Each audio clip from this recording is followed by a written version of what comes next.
Well, I hope the cat recovers. Oh, How, thanks. Yeah. how long does he have to do this?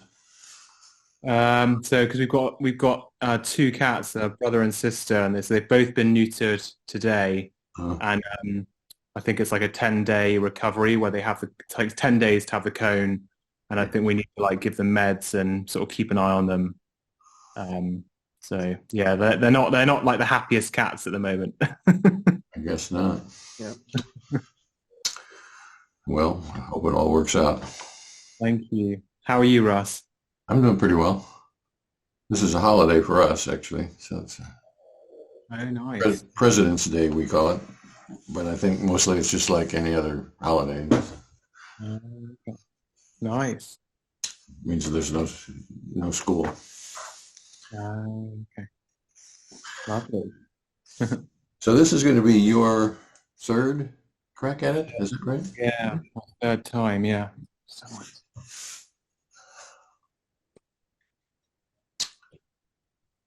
And I think I'm ready to go at it if everybody else is ready. Yeah. Any questions, comments, problems, issues you want to talk about, Joe, before we launch into beeps? no, no, no. I think I I think feel like I'm getting the hang of the logistics. So yeah, no, all went fine. let me Um, go with my earbuds here. And And did you wear the beeper today, yesterday? Today, Okay. yeah. Again, I was going to wear it yesterday, but I just couldn't. So yeah, I wore it today. But okay. again, I didn't. Uh,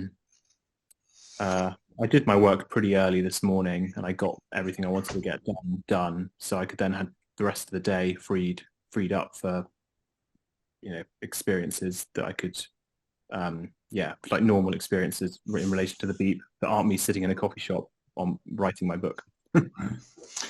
Well, I would say let's see them then. Number one. So number one, I'm going to have to say is that I don't want to disclose. Okay. And that's perfectly fine with me. Okay. So shall we go on to number two? Yeah. So number two, yeah, that happened at 2 today. So the beep went off as I was looking at the words rotted duff. And I was looking at those words in a book that I picked up. I was in a bookshop and I picked up a copy of Julia Smith, I think, where the crawdads sing. I think that's the title of the book. And I was thumbing through it, and I'd started reading the opening of the book, and the I the beep the beep went off when I read the word rotted duff, and the moment of the beep was I was staring at the words rotted duff, but I also had an image in my head of a swamp because I also had an image of a swamp because the story was describing a swamp. And would you say that your experience is more about seeing the image or more about the words? More about the word. Okay. 60-40, 90-10, 99-1, I'd, 51-49. I'd say in that moment it was more like 80-20. I was struck by the words. And what about them was Rotted duff. It was almost like a surprise. It felt like a surprise. Like I didn't they there was something strange about them. They stuck out in a strange way. In a yeah, in a surprise. visually stuck out? No, no, not visually struck out.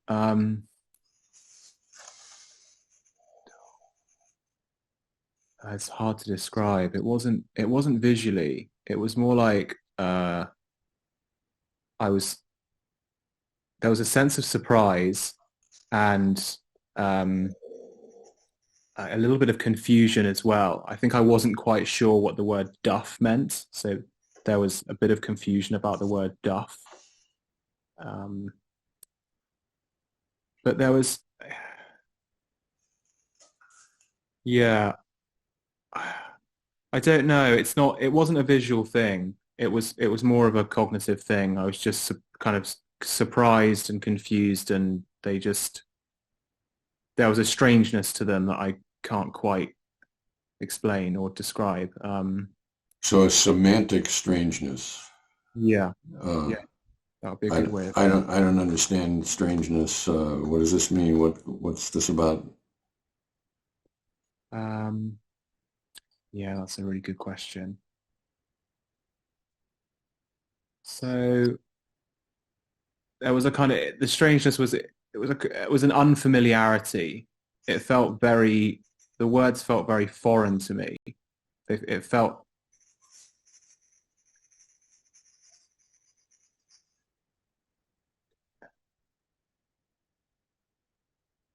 yeah, just they felt unfamiliar, foreign, kind of distant somehow. Okay. Um, And I'm taking this, I understand this as being something like a cognitive reaction to the words. Um, yeah,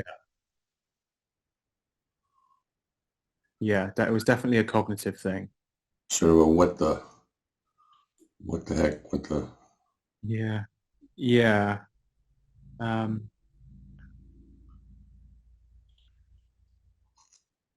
yeah. It's difficult because I want to elaborate on the word strangeness and like unfamiliarity to try and describe about what about them was was sticking out.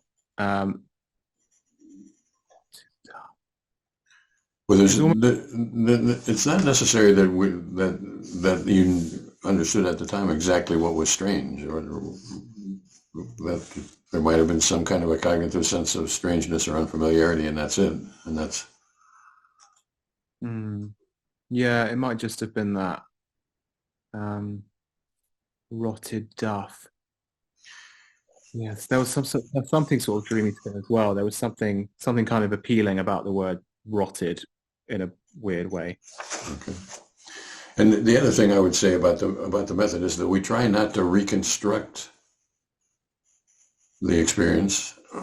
So I heard you say rotted duff, rotted duff. It's like as if maybe you were trying to recreate that experience.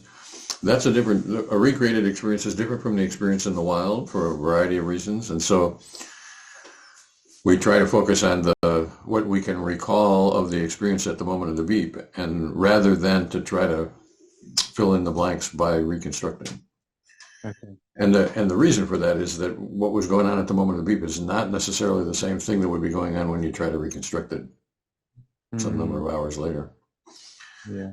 And Okay. and so we recognize the imperfections of the method, but sort of value let's stick to the moment of the beep, even if that's incomplete, Yeah. rather than try to trowel in the blanks with some Mm, mortar that would be made by, at 5 o'clock in the afternoon rather than at mm, 1 o'clock in the afternoon or whenever the beep was. yeah. Okay.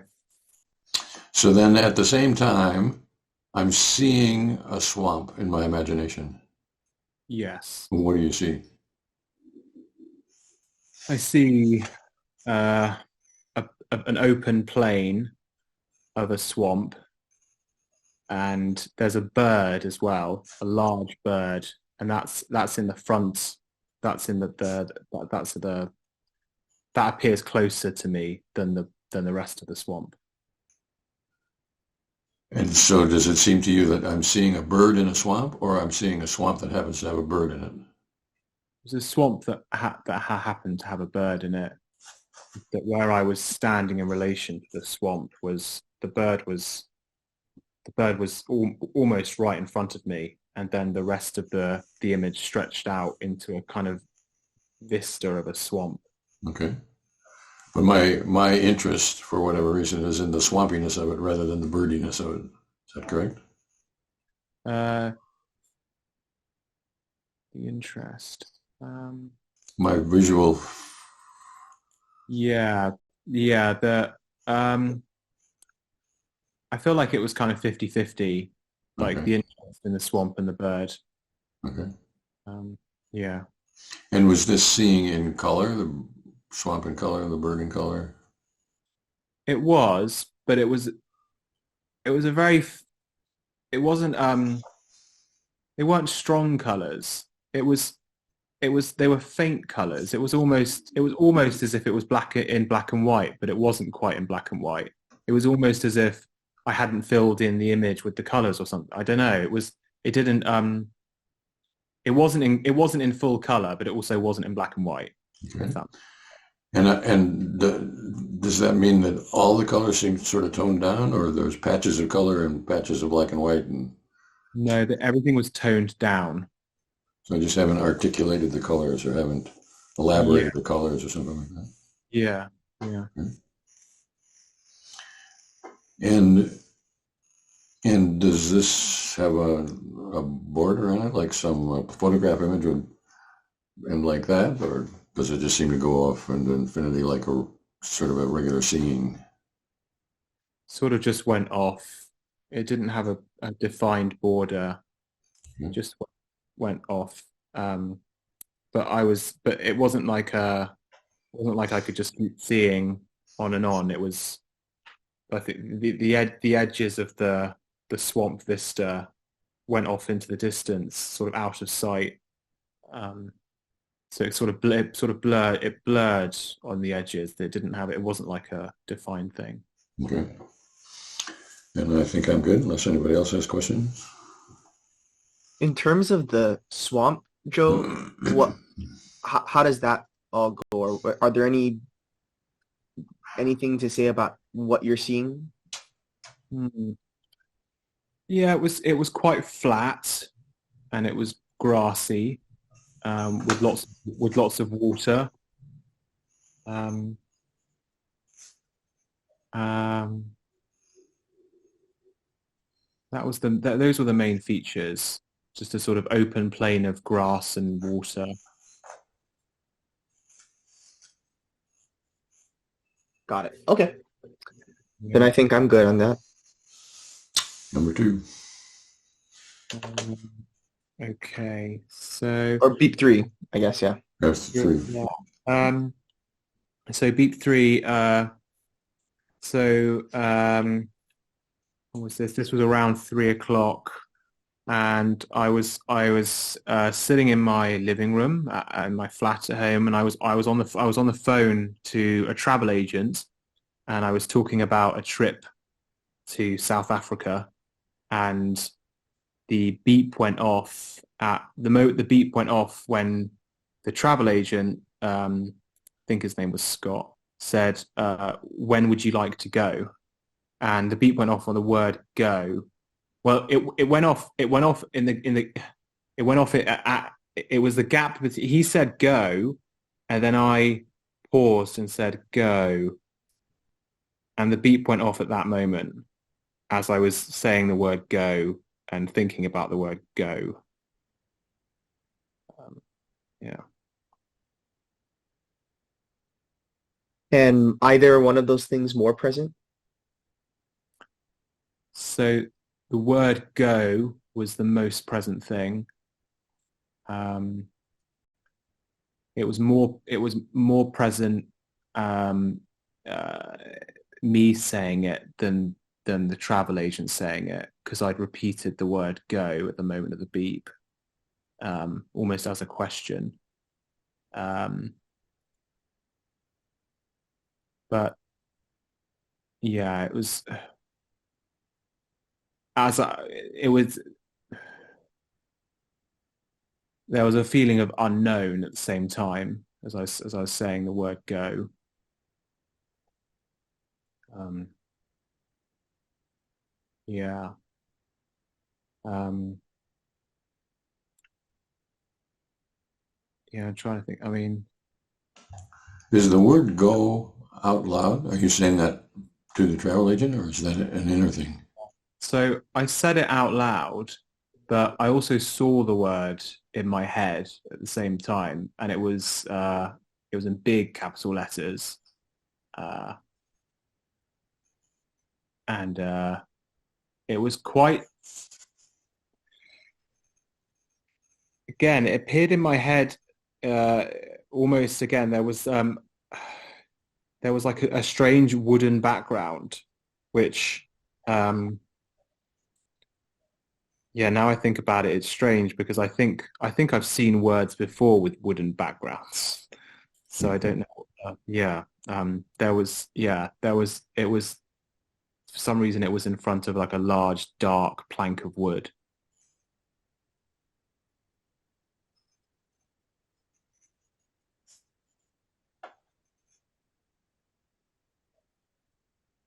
And so in terms of what I see,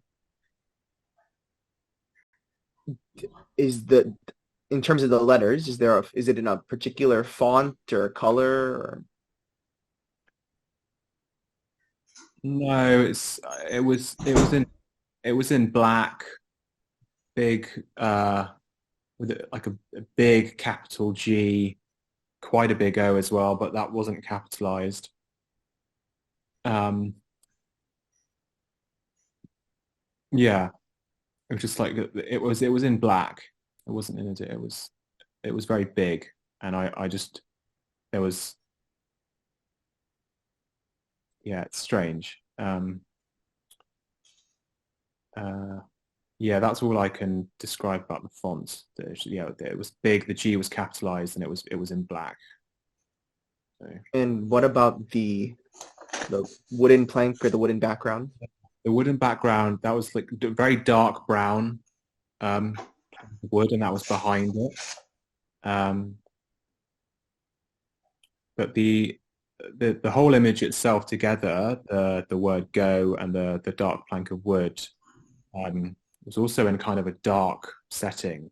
There was because even though I was in my living room and my living room is flooded with light, that's not what I saw in the moment of the beep. The moment of the beep, as I was saying the word go, I saw the word go in those big, big letters with in the black ink behind, in front of the dark a plank of wood, and that itself, that image was very dark. It was all very dark.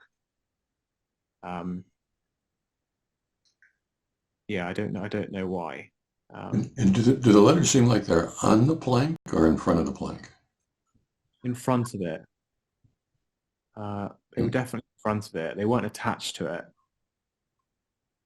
Um, yeah.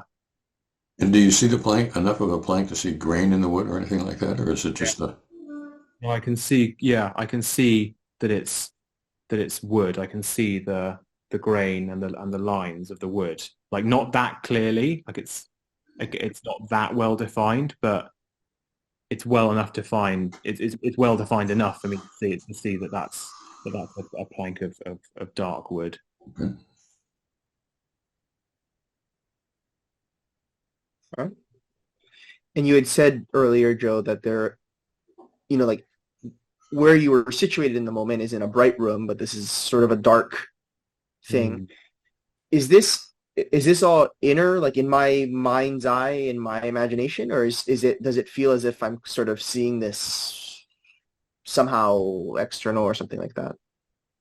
Mm. Um, in that moment, it felt external because I I wasn't attending to any the rest of the room or what was going on in the room. I couldn't. It's in that very moment that I saw that I couldn't see the rest of the room. Uh, so uh, I don't know if that means it's in my imag imagination or if it's something I don't know. I mean, yeah, that's a really good question.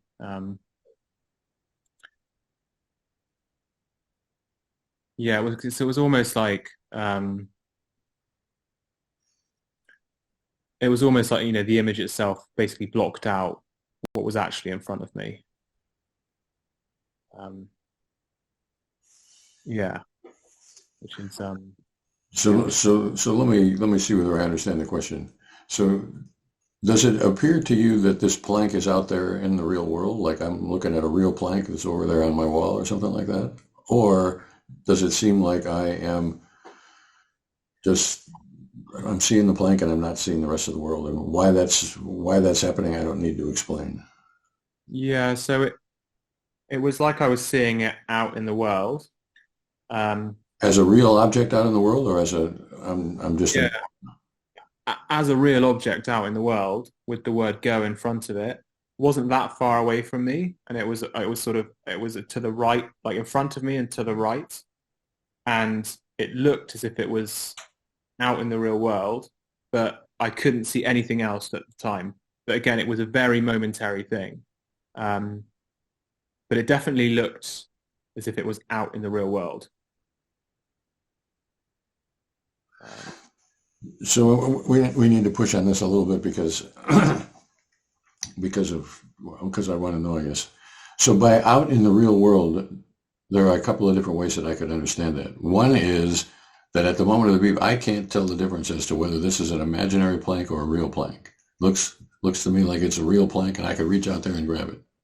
And and and and so it would seem to be of the real world in the same way that the door behind you seems to me to be of the real world. hmm. It's not of my real world, but it seems like of the real world. That's one possibility.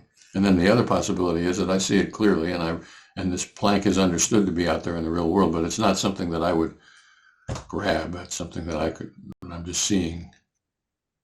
Hmm. Yeah, the latter. I didn't, I didn't, I didn't want to reach out. Yeah, it didn't. I suppose it didn't see. It wasn't as physical as you said, like the doors behind me and something I could reach out and grab.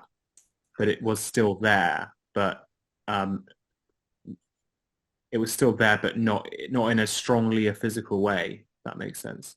So maybe it would be fair to say that it had imaginary reality, but you weren't confused as to whether it had real reality. Yeah, but then at the same time, it did look very real. But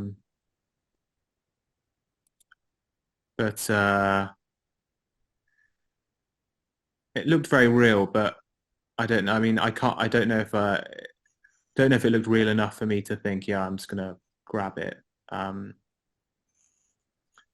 but I mean, it was so quick. I Okay. feel like more the latter of your explanation is closer to the truth. Um, yeah, So I created a very realistic appearing plank, yeah, and yeah, yet I know that it's a figment of my imagination rather than a feature of the external world. yeah. Or, Uh, or somewhere in the middle of that, maybe yeah, that distinction. I feel like it's maybe somewhere in the middle. Okay. Um, it was very striking. Mm, Okay. mm, yeah. And well, I guess, and this is a question for any other questions or anything else to say about the seeing portion of Go? I know there's other portions of this, but anything else more to say about that part of I'm it? good. I'm good. No, no. And so is Go present in any other way, Joe, aside from the seeing of it? Mm. Um, yeah, it felt like a question. There was a sense of unknown. Also like a little bit of confusion about the word. Um,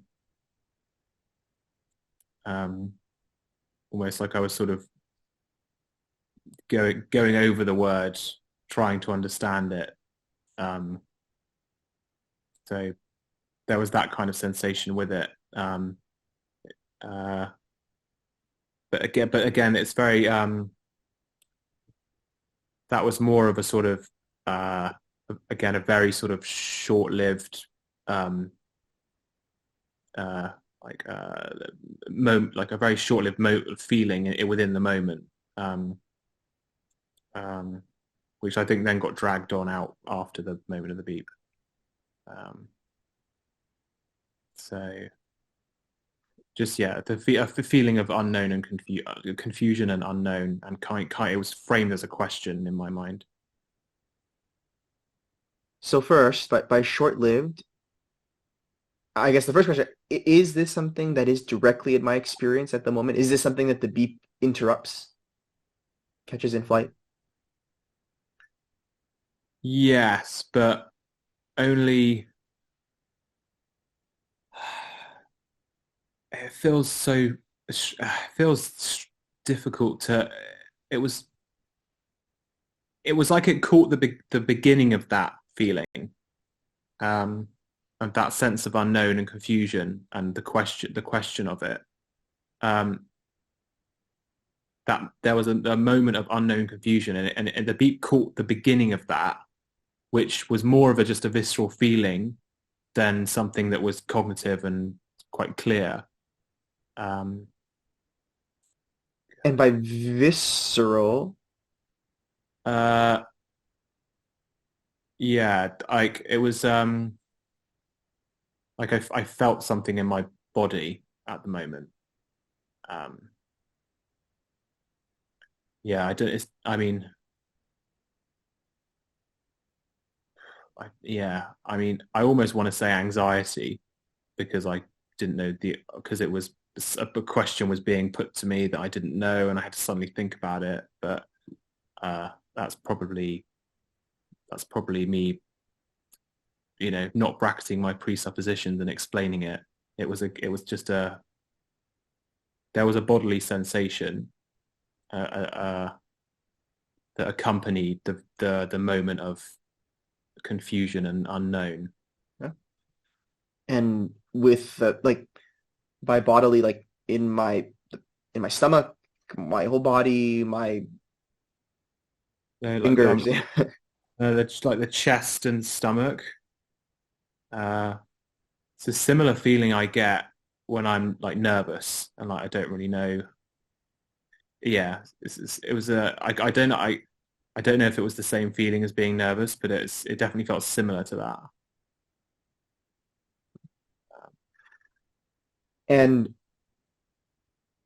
And so is this in the moment of this beep, is it that I'm feeling this bodily sensation in my chest and stomach, and I know this to be confusion, anxiety, whatever, or is it something more like I'm feeling confused, unknown, anxiety, whatever, and that happens to, and I just happen to, I feel it in my chest, I feel it in my stomach.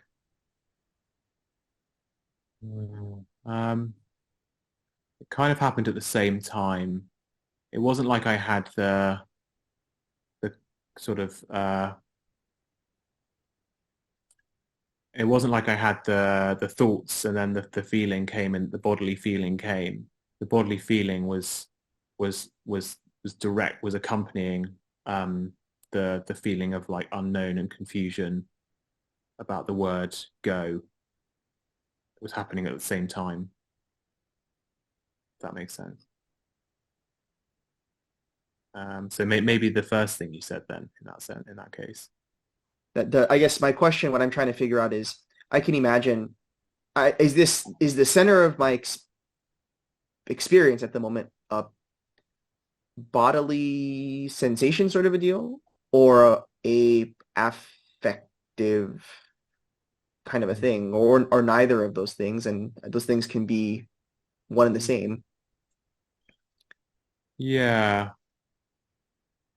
it's interesting because the bodily sensation was quite strong, and um, I'm not sure. I mean, I'm not sure I know the answer to this, but it might be that I was labeling that feeling with unknown confusion. Um, don't really know the answer to that. Because it happened so close together that I'm not sure. I don't know if it was the feeling and then I'm just labeling that with these words of confusion and unknown, and a feeling of anxiety about not knowing, but the word go, or if uh,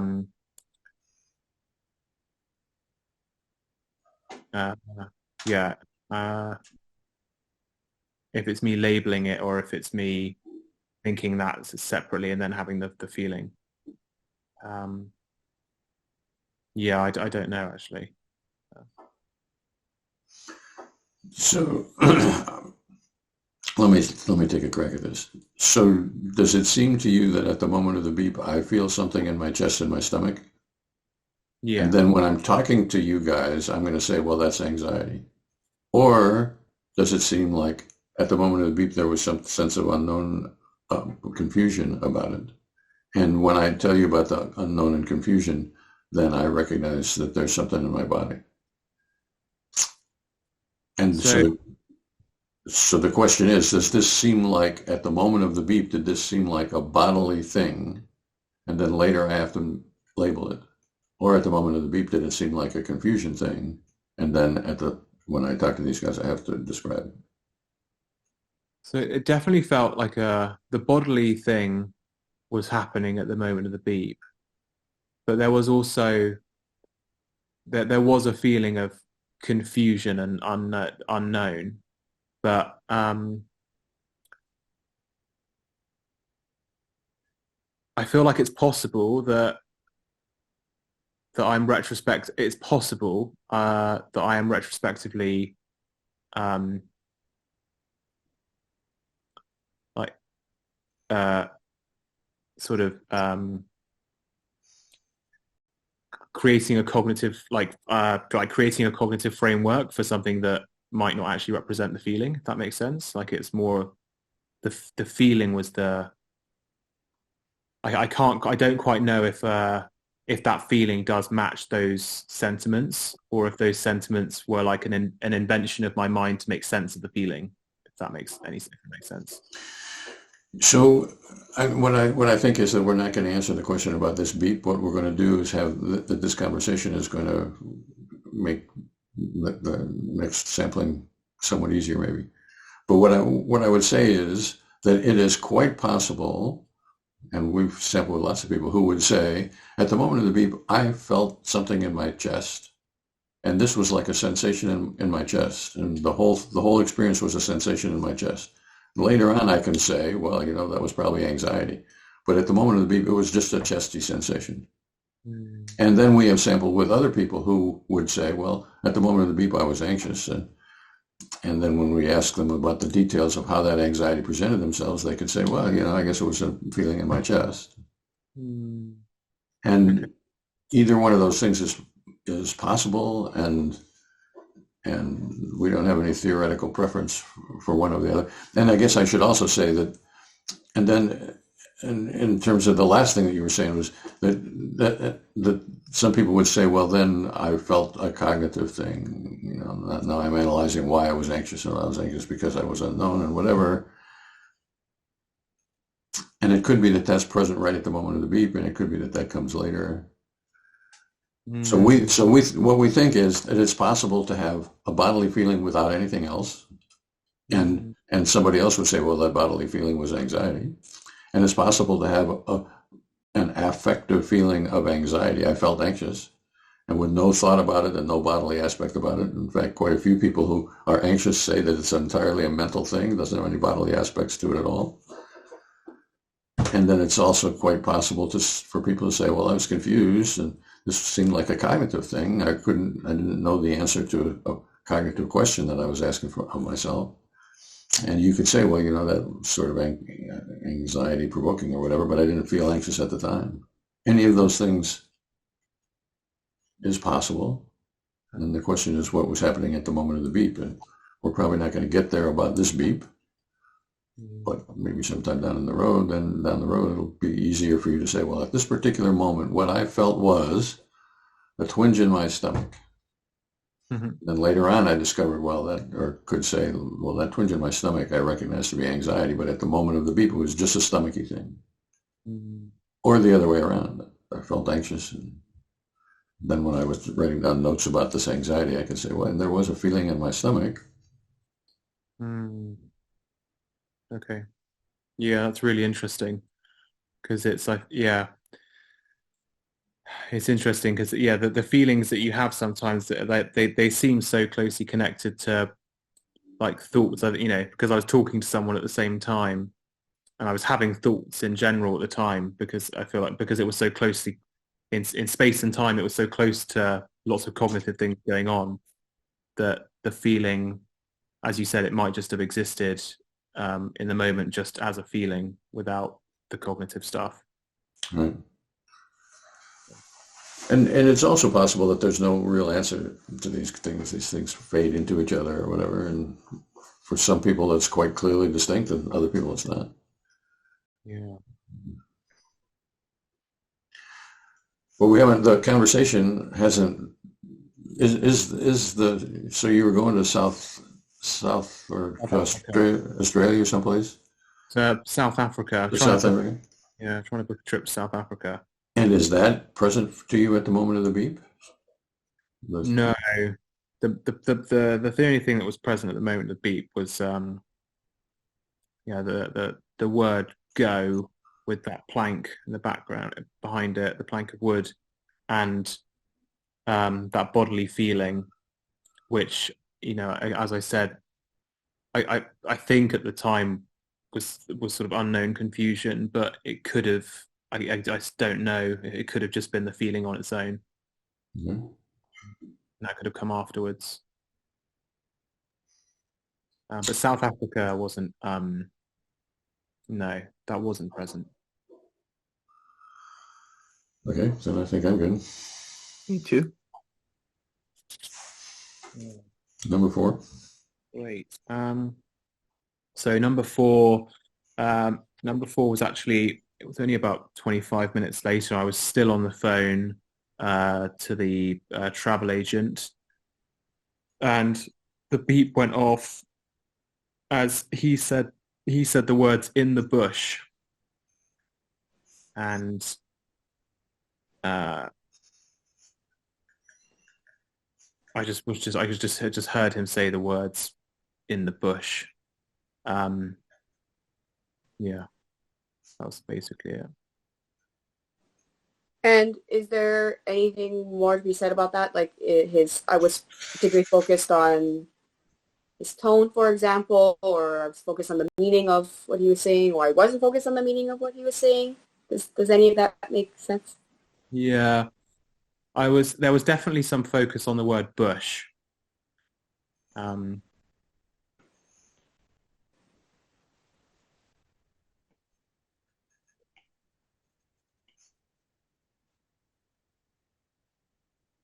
Bush, in the bush, yeah.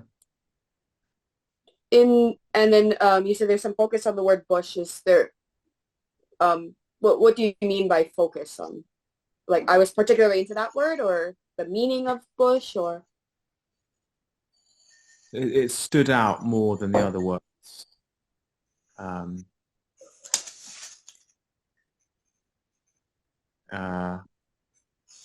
Yeah. I mean, yeah, it's kind of there's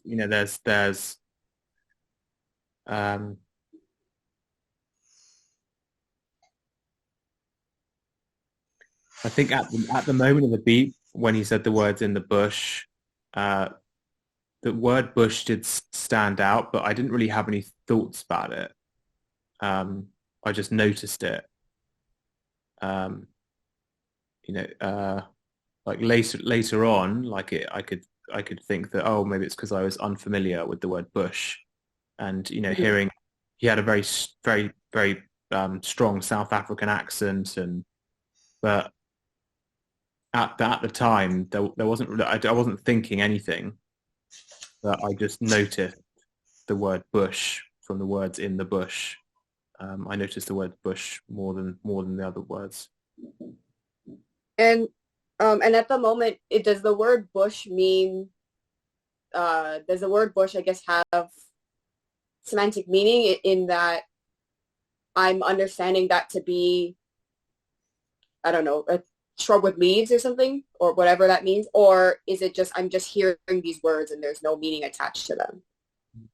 Yeah, it did have semantic meaning, but Okay.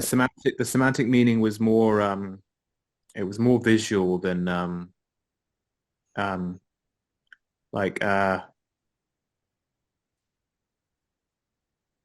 didn't see a bush when he said bush, but there was definitely something there was something bushy in sort of present in my mind's eye that wasn't really a clearly defined image.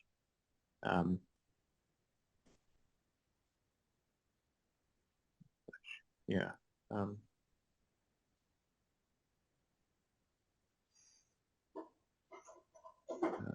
it was yeah, it was yeah, it was like my mind was trying to grasp onto an image of what he was saying, but it didn't quite do it. Like,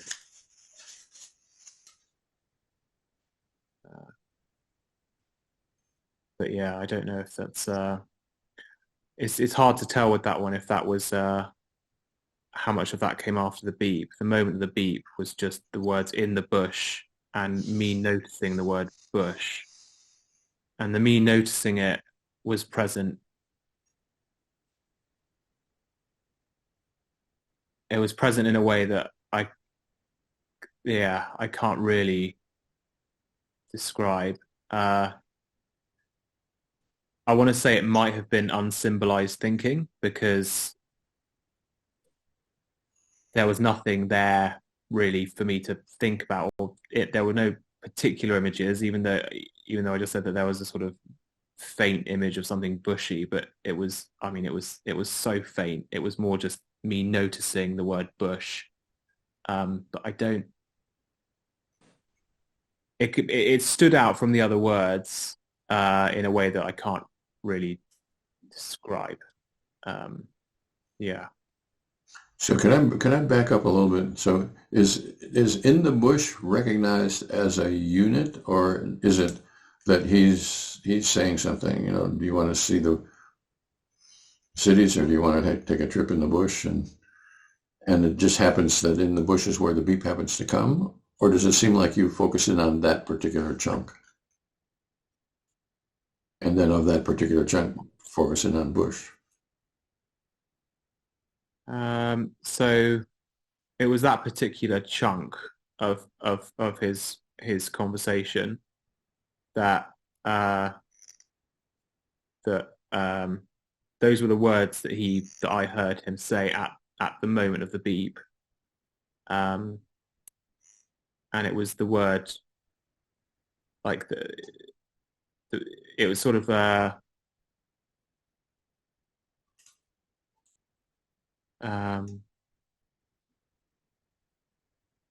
yeah, like, I mean, because it was part of a longer narrative. Like he was talking about the cities and not the cities. He was talking about different camps, and he sort of ended the sentence with "in the bush," and the beat went off as he was saying the words "in the bush," and the word "bush" stood out for me within that. So it was kind of a chunk. If, like the latter description that you gave, I think was closer. So in the bush seems like a chunk, and bush seems like an accent or whatever within that chunk. Yeah, yeah. So it doesn't seem like I'm tracking the whole sentence, and the whole sentence might have been 20 words long or whatever, the last three of which were in the bush. No, it was definitely, yeah. Like I can't even remember the words that he said before that. It was just the unit of in the bush with the word bush being noticed by me in some way. Got it.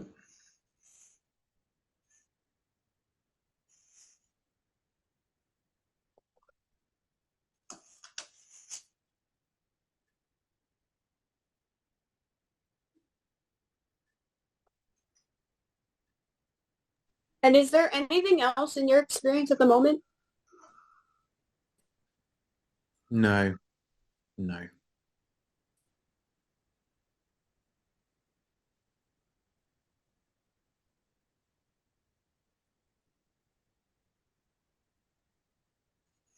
I think I'm good. I'm good too. Me too. Well, let me restate what I've got here. The travel agent's talking. I'm processing it. I have picked out for whatever reason as a unit in the bush, emphasized whatever bush, but I don't have any separable, parallel experiences that are going on here, like comparing this camp to that camp, or this aspect of the bush to that aspect of the veldt, or whatever. Yeah. This is a taking in of the lexical or semantic sentence. Yeah. Yeah, that's right. All right, then I'm good. Number 5.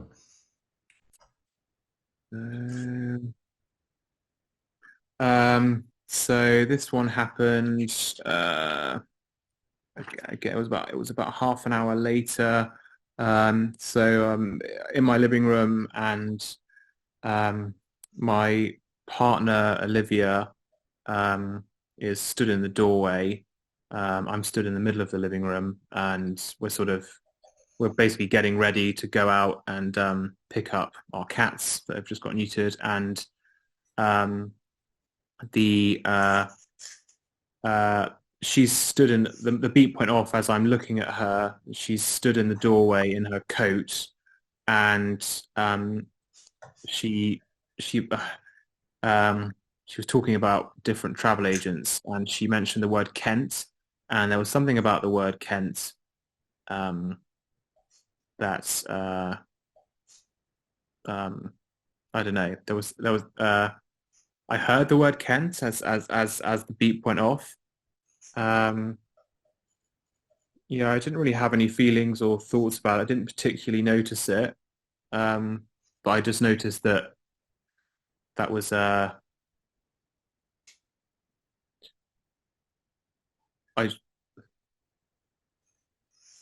I didn't notice it in the way that I noticed the word bush with the other beep, but I noticed it more than the other things she was saying. But then the the main experience at the moment of the beep really was me just looking at her in the doorway.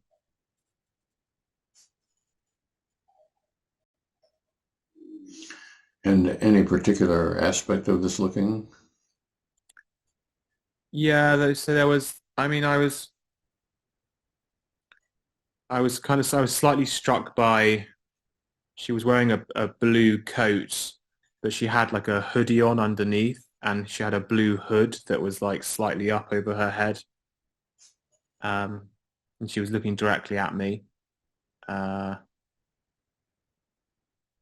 So I noticed a lot of blue, like the blue of her coat, the blue of her hood. She's also got quite big blue eyes. I noticed a lot of blue and the word Kent while I was looking at her.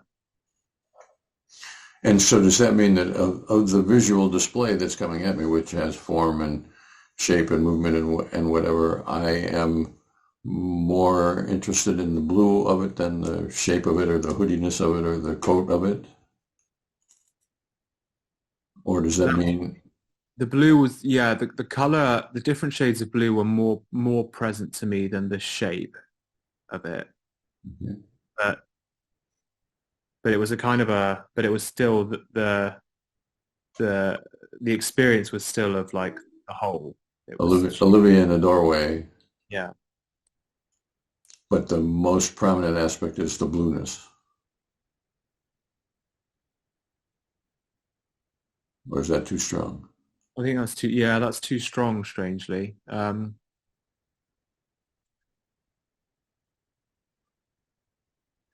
Yeah, I feel like the different cut, the different blueness was quite noticeable at the moment of the beep.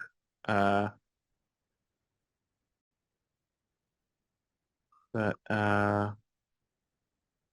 yeah, So it's not so much the blueness as it is the distinction between the different kinds of blue?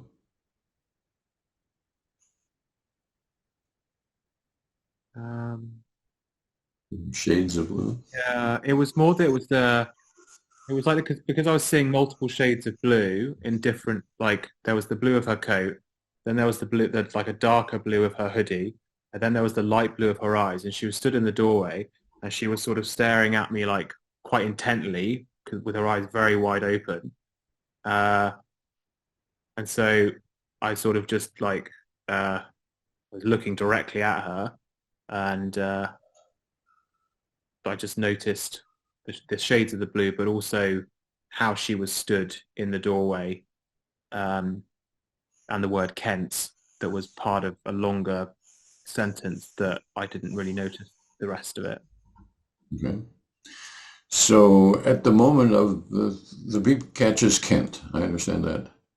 And is Kent standing out just because the beep happens to arrive at Kent, or is it somehow that I have pulled Kent out of the sentence and the beep happens while I've. So am I saying basically she's saying something, the beep happens at the word Kent. If I could pay more attention, I probably could tell you what the rest of the sentence was, but I was hearing what she was saying and the beep happened at Kent. Or have I somehow singled Kent out more or less in the way that I've singled Bush out and something else earlier on too, I think. And It was more. It was more. It was more that I'd singled it out. I think.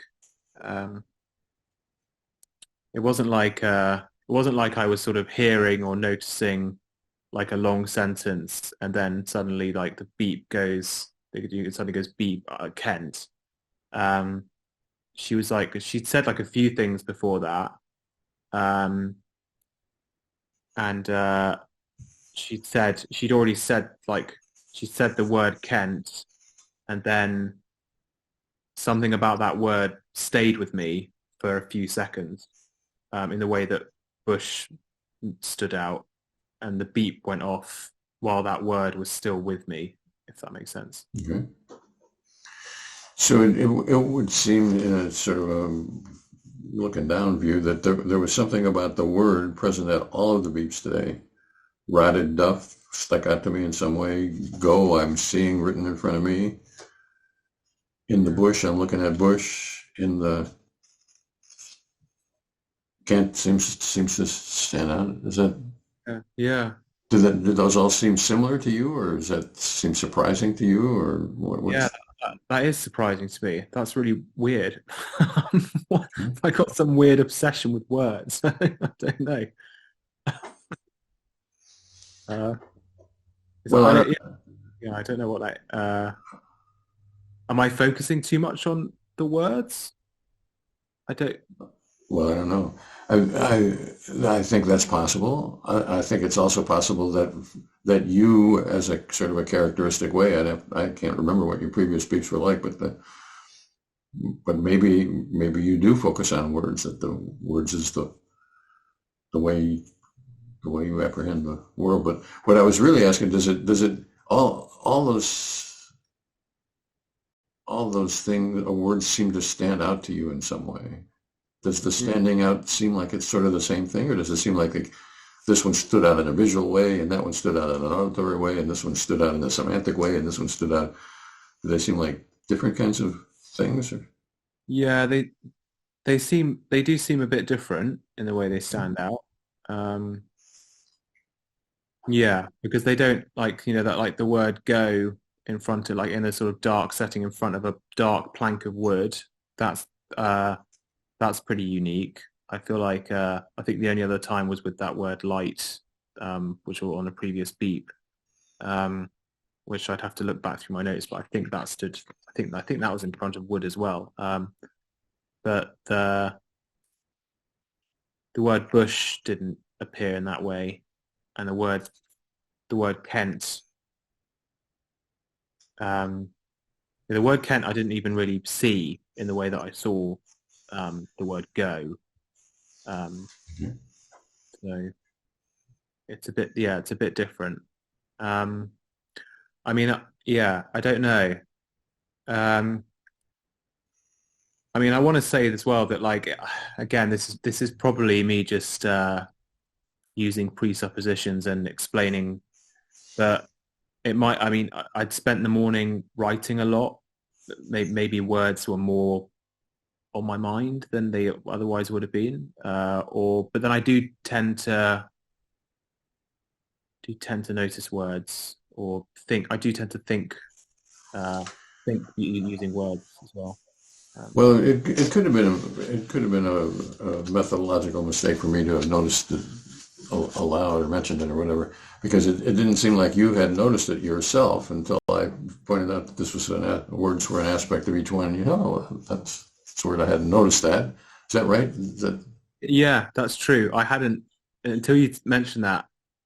Yeah, Well, what's one of the things that's interesting about that is that you wrote down these things, and then we've been talking about them for an hour, and it still didn't appear to you that this was all about words, and that is I would say not terribly unusual that there's a distinct pattern that we can see from the outside that the person himself wouldn't see, and there's a lot of reasons why that might be. Including, you don't smell the air that you breathe, and you don't, if you're a fish, you don't feel the water or whatever. And it's also possible that this is just sort of an artifact of today, and that's unusual for you.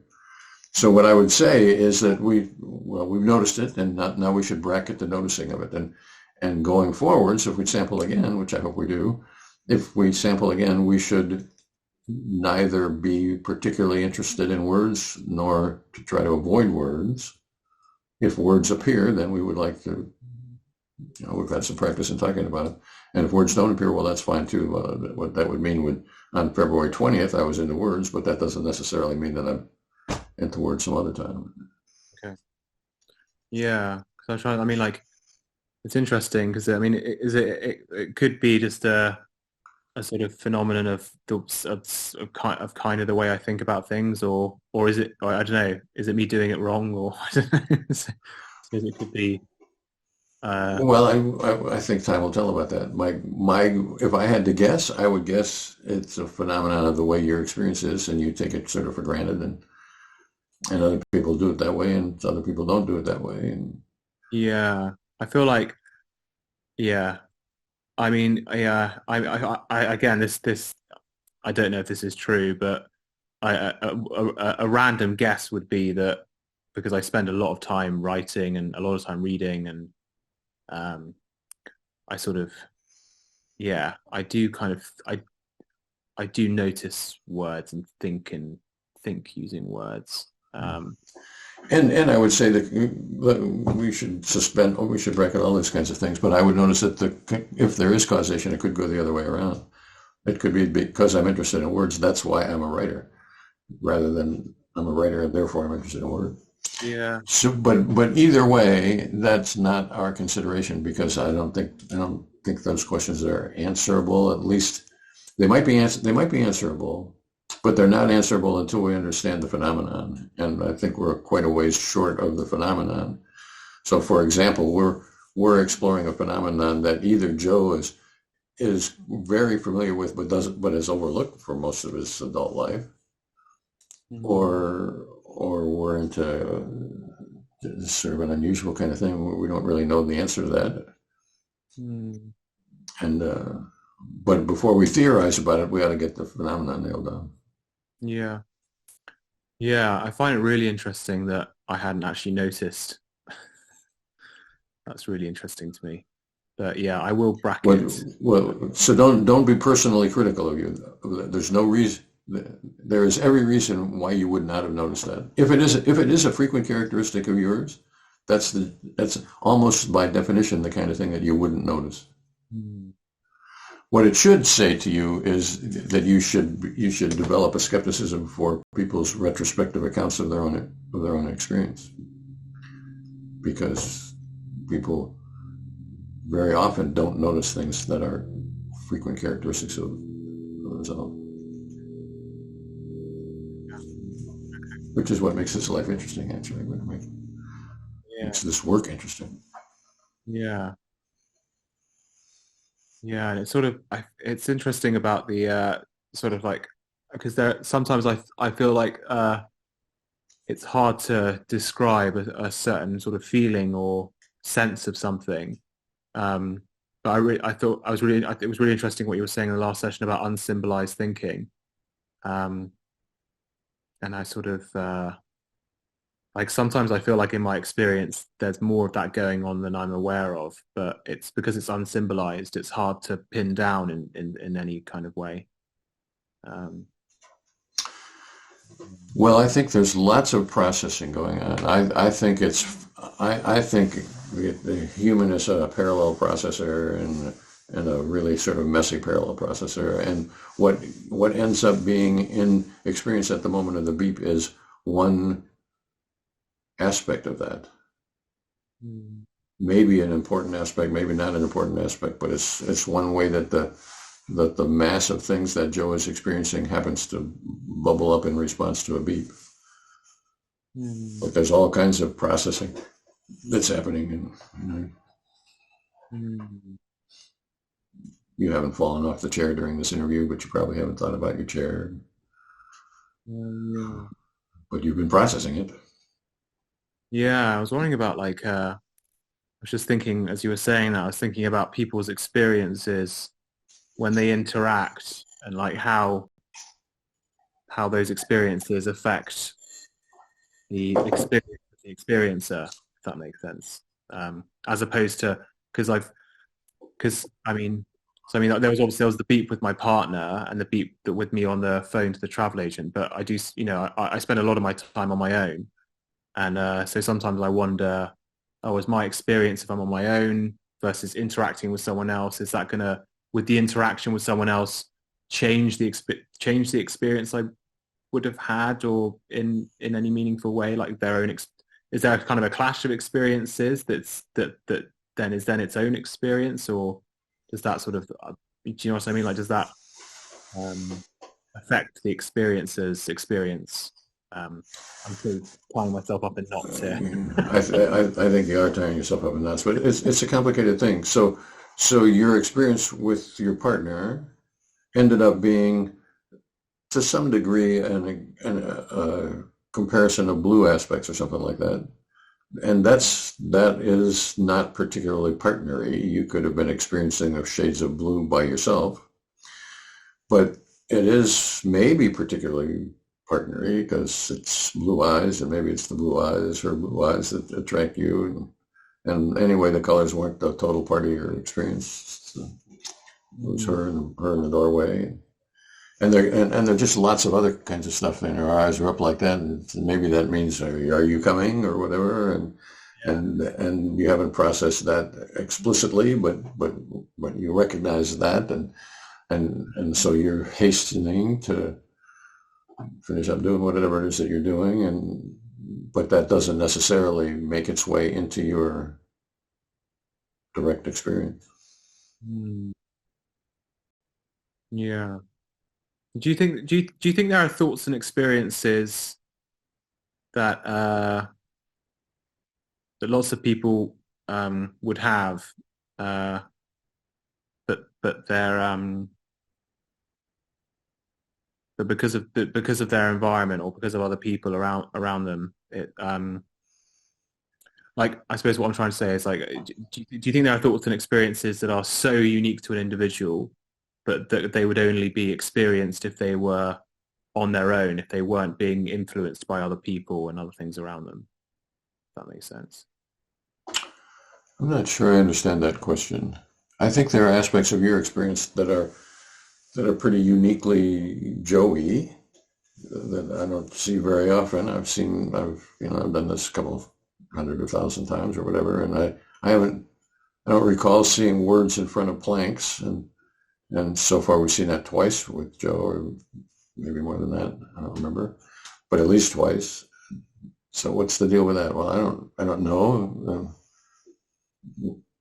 There might very well be some significance to that if the omniscient being would know, but neither Joe nor I know. And And it's, yeah. So I suppose, and I suppose it's interesting, isn't it? Because yeah. But then, what I do know is that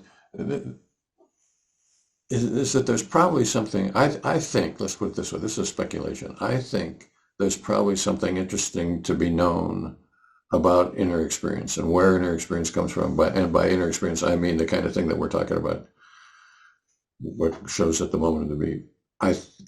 My guess is that there is a science of inner experience to be had, and the having of it would be useful in some way. I don't think we know what that, first off, whether that's true, and the way in which it would be useful, because the basic data are not well understood. And the reason for that is that it takes the kind of effort that we're going through now to do it, to find out about it. And there aren't very many people out there making that effort. Yeah. So, I mean,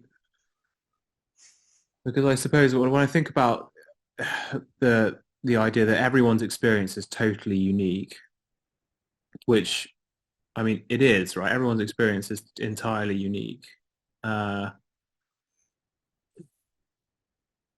thing I find really interesting about that is how much of that experience is internal versus interpreting what's out there in the world. Do we see do we see exactly the same shade of green as each other? But the way we, and maybe, we might not, I suppose, but also the way we think about it might be completely unique. And then when I try and think about how that would work in the brain, I mean, I suppose because everyone's brains are, slightly unique, even though there are things that are very similar. I don't know, it just fascinates me. As you said, like there is a science to be had about inner experience. Hard to, yeah. So let's unpack that a little bit. So everybody is unique. I agree with that. But I think there are some patterns to be had as well. So our work has identified sensory awareness as a sort of a frequent occurrence across a lot of people. Sensory awareness occurs a quarter or a third of the time, and that's happening with you. You got blue going on here, and you've had some sensory awareness from the previous day, as I dimly recall. I can't remember. We'd have to go back and look. But there are some people for whom sensory awareness is a frequent thing, like maybe almost all the time, and other people for whom sensory awareness just doesn't occur. And by sensory awareness, I mean of the kind that the blueness is something of an example of. You could have been seeing your partner in the doorway and not noticing the blue aspect at all as any kind of a thematic thing. She was wearing blue and her eyes were blue and her hoodie was blue and all that. But you could have been attending to the, well, come on, let's go aspect of her experience, or the leaning of the doorway experience, or you could have been thinking about castles in South Africa or whatever, and while your eyeballs were aimed at her. So there's lots of different ways that experience can come in, and I just don't think we know much about it. What difference does it make whether somebody is the kind of a person who characteristically sees sensory or experiences sensory kinds of things? I don't think we know the answer to that. Here today, we saw a lot of words going on. That Joe seems to focus on sort of individual words, sort of pulled out of the sea of words that are going by, or the stream of words that are going by. He's interested in this one or in that one. Well, that's sort of interesting. And let's assume for the moment that that's the characteristic of Joe and not just Joe on the 20th of February. Then, well, what does that say about the way Joe navigates his way through the world? Well, I don't think we know. Maybe nothing. It might be totally epiphenomenal. Could be. I'd be happy with that. But it's also quite possible that it has some important, that if we knew that, then we would be able to say, well, Joe's likely to have anxiety in this kind of an environment, and if we can get him less focused on words, then he lessen his anxiety, or something like that. I'm no mind reader. I'm not trying to say this is the way it is. I'm just trying to say, if we knew enough about the way Joe's experience was, and Sam's and Bill's and Russ's and Cody's and Amber's and everybody else's, if we knew all that stuff, then we might be able to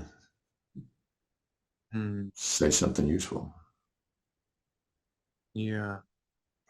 Like there's a huge effort in the last 10 years or something in the individualized medicine, which people say, well, if we can figure out you got this gene, then we should prescribe that medication or whatever. Well, that's good. I'm happy with that. But I think it's also true that if you had this experience, it could be that we should prescribe that kind of medication. But in order for that to be useful, we'd have to know what that experience was. And I don't think people's retrospections about their inner experiences is where it's at. Yeah.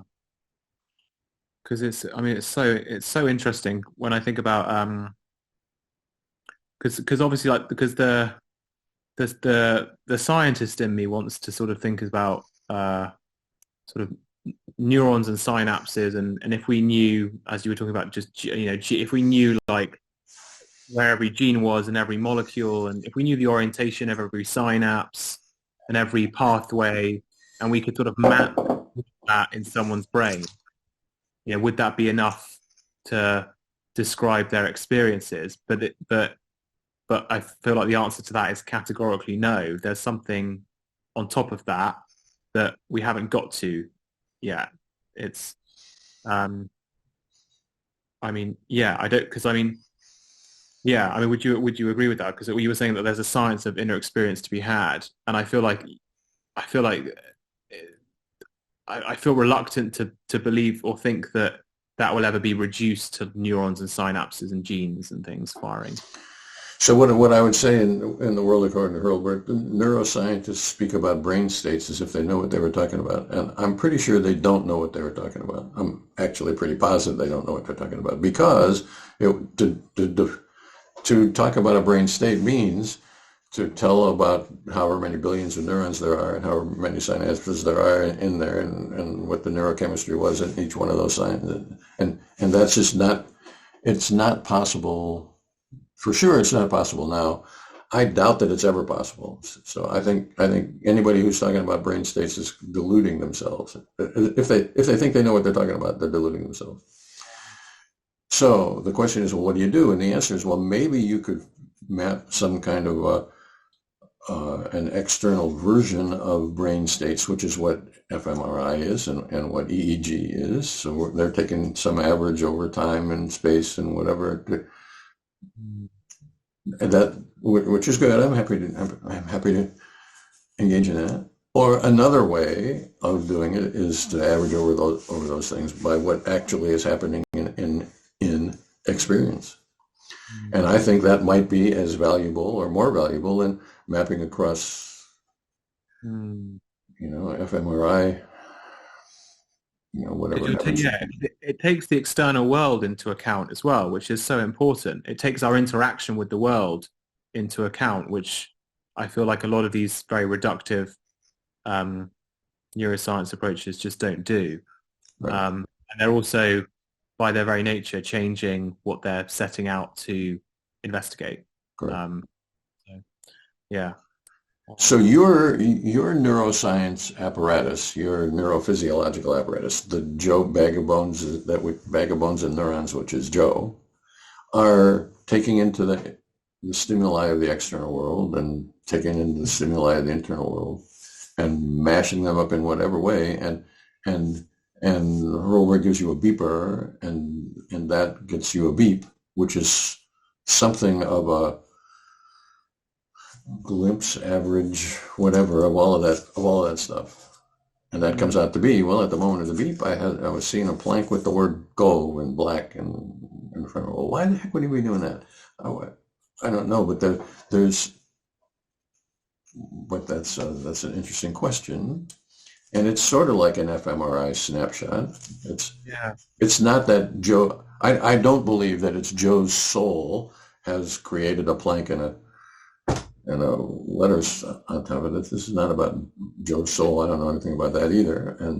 But for whatever reason, the bag of bones that is Joe was seeing a plank with go in front of it. Well, there's something there that we should at least discover whether it's interesting. We could say it's epiphenomenal, but people who throw the word epiphenomenal around have never really looked at it. And so they don't know what they're talking about. And they might be right, but that would be sort of accidental, I think, rather than... Yeah. That's so interesting. I mean, it's I don't know. It's like an fMRI of experience or a brain scan of experience. Something like that. Yeah, something like that. Okay. Cool. Yeah, thank you all so much. So we've shot past our hour by 15 minutes here. So shall we call this a day and figure out when we're going to do this again? And Yeah.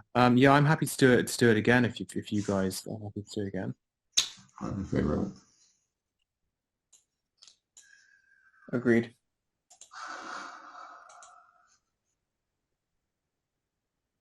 When is a good time?